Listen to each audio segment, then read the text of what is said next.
Hey everybody, Payton here, and we are going to continue our Christianese series. We had a couple weeks off. I needed a couple weeks to be with my baby boy and my wife, but now we are ready to get back into our words, our Christianese words, these words that we use in the Christian faith all the time with our Christian friends, in church buildings, in our Christian contexts. But then you take a step out of those circles and out of those relationships. You go out into the world, and it's like, what does the world think holiness means?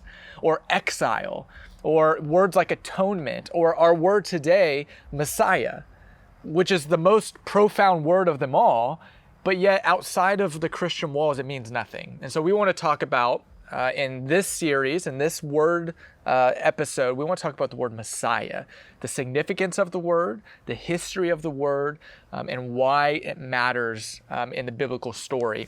Now, because this word is so profound and has so much depth and rich history to it, we actually need to move our way through the biblical story to fully appreciate the word, and that's going to take time.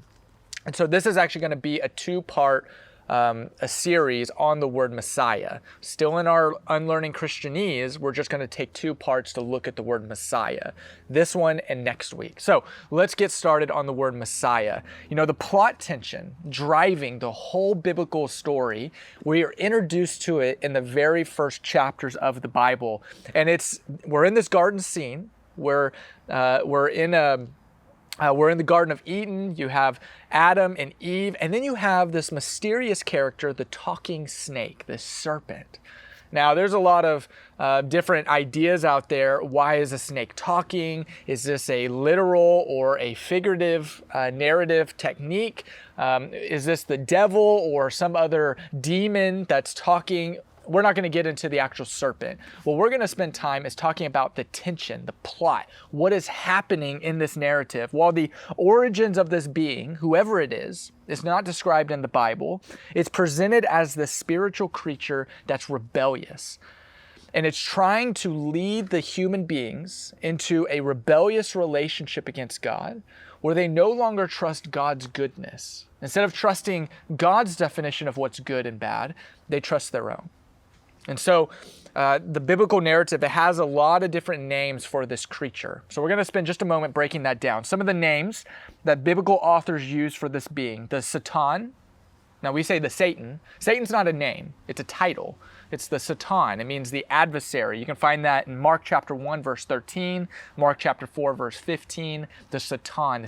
Think of like a legal scene, and there's this adversary, this one advocating against the judge or the verdict. It's the challenger, right? The Satan. Another name, the devil, which just means the accuser. Again, devil is not a name. It's a title. It's a status. They are the accuser. Ephesians chapter 6, verse 11. In 2 Thessalonians 3:3, he's called the evil one.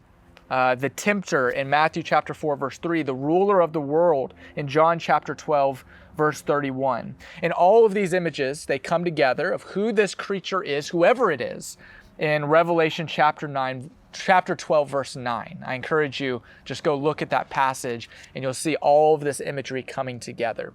So this is this creature that's dividing. It's this accuser, this adversary, this evil one, this ruler of the world that is in the garden with man and woman, Adam and Eve, and it's trying to divide this relationship between God, and a trusting relationship between God and human, and a trusting relationship between human and the world. It's trying to rip that relationship apart. So God promises a descendant that's going to come from the line of the woman and is going to destroy this snake. And at the same time, that offspring is going to receive a fatal wound themselves. So where do we get this from? This is actually from Genesis chapter 3, verse 15. One of the most profound passages, especially in the early pages of the Bible. God says, I will put enmity, I will put tension, I will put conflict between you, the serpent, and the woman, between your offspring, serpent, and her offspring. Now, lock in on that word offspring. We're going to come back to it here in a second. This offspring, He will crush your head, and you, serpent, will strike his heel. Now, it's easy for us today, and having hindsight of the Bible, 2020 vision of the story, it's easy for us to say, oh, this is Jesus, right? We know the story. We know how it ends, Jesus on the cross. The problem is that's not putting ourselves in the context of the readers.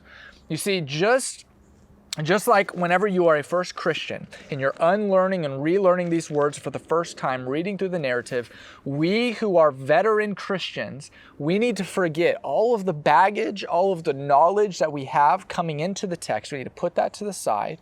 We need to put on new lenses. Reading this text for the first time, discovering with the authors as they write, with the people in the story, discovering these words as we read through anew.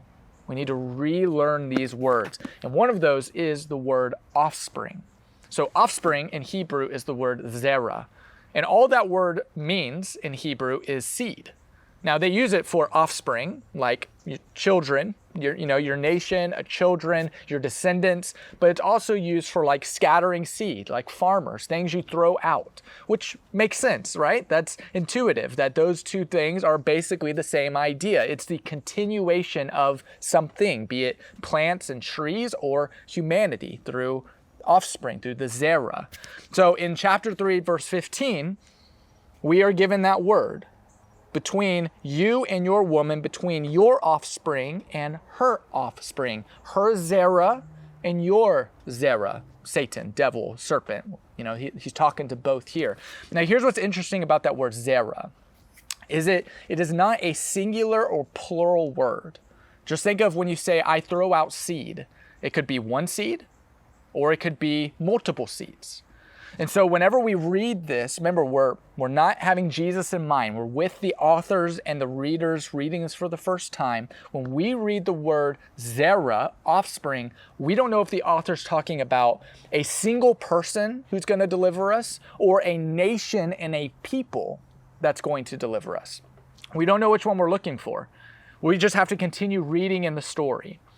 And another important word real quick I want to break down in chapter 3, verse 15 is the word crush and the word strike. Maybe it's different in your translation. Sometimes they make that the same word, and that's because it is the same word. It's the word shuf.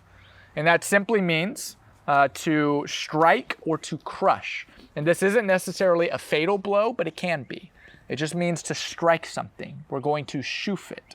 So it's the same word, the same devastating blow is going to be given to the serpent as is to this zerah, this offspring, be it a nation or a person. So that's enough in Genesis chapter 3. Now we have the tension.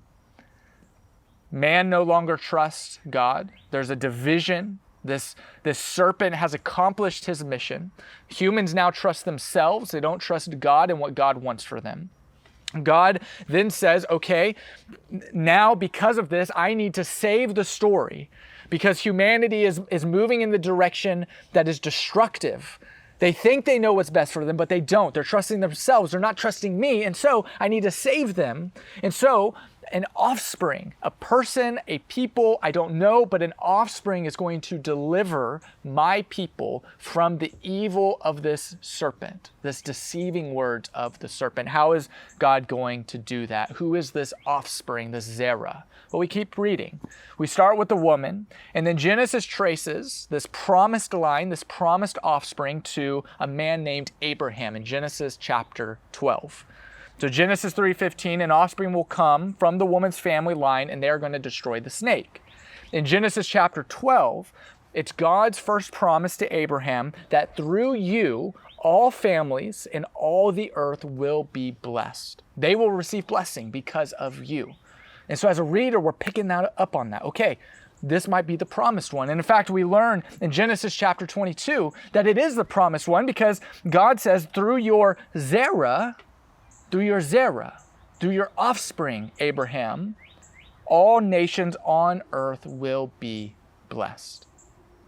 This sounds like our character. Okay, so Abraham, something from you, a people, a descendant, a person, a son, we don't know, but something from your line is going to save us. It's going to be that zerah that we so desperately are looking for to save us from our situation. But again, The story does not clarify for us, is this Zerah a person or is it a nation and a people? We have to keep reading in the story to find out.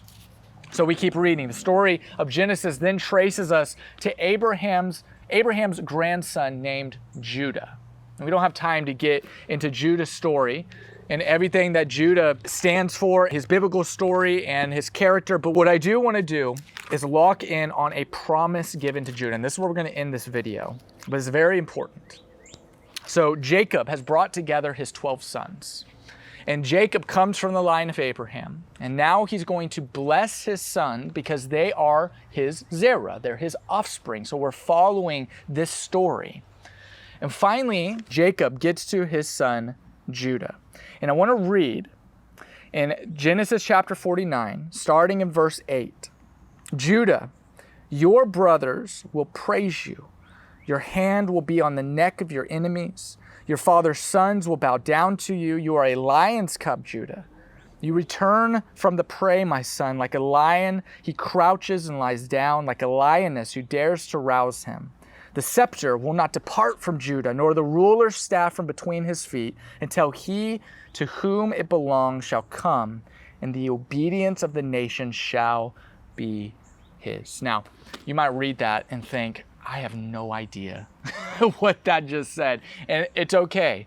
It's okay if you don't know. Just breaking down those verses one at a time. Verse 8, Judah will be the most eminent among all the 12 tribes. He's going to rise to the surface. We are looking for something in Judah. Verse 9, this tribe is going to be aggressive. They're going to be victorious like a lion pouncing on its prey. This line of Judah, okay, it's powerful. It's a certain line. Judah, verse 10, will become the tribe of Israel that will, a royal leader is going to rise from that nation. Now notice what happened here. A huge turning point just happened in the narrative. Notice what happened in verse 10. The scepter will not depart from Judah, but the ruler's staff from between his feet until he to whom it belongs shall come. If you are a reader of the Hebrew text and you've been following this story up to this point, your mind just was blown. Your jaw just dropped. Jacob just revealed something about God's plan in his people. We're no longer looking for a nation, for a group. This Zerah, this offspring, is no longer something plural. It's now being focused in on a person. We're looking now for a person who is going to save us. And that person is going to be royal. That person's going to have power. That person's going to be victorious. That person's going to conquer and save and redeem God's people from their situation. We're looking for a person. And this is where this video ends, and the next one begins. Because in the next video, we're going to see how the nation of Israel now is going to look for a king. And they're going to look at people like Saul. They're going to look at people like David. But then Isaiah is going to come in later in the story, and he's going to show who this king actually is. That this king is not a royal person standing on the neck of his enemies, holy and lifted up on a throne. Though he is those things, he's going to come in the form of a suffering servant. And that imagery is going to take us all the way to the cross. But before we get there, before we fully appreciate what Messiah means, we need to stop here and allow what we've just followed through the text. We need to allow it to soak in. There's a division between God's trust and humanity. God says, I am going to raise an offspring, a Zerah, that's going to save you. Are we looking for plurality, a nation? Are we looking for a person? We follow it to Abraham, and we trace that line. Through you, all my people will receive a blessing. We follow that promise to Jacob and Judah, and now it turns, and we're looking for a person who's going to redeem us. Who could that person be? Next week, we'll continue learning who is that Messiah. See you next week.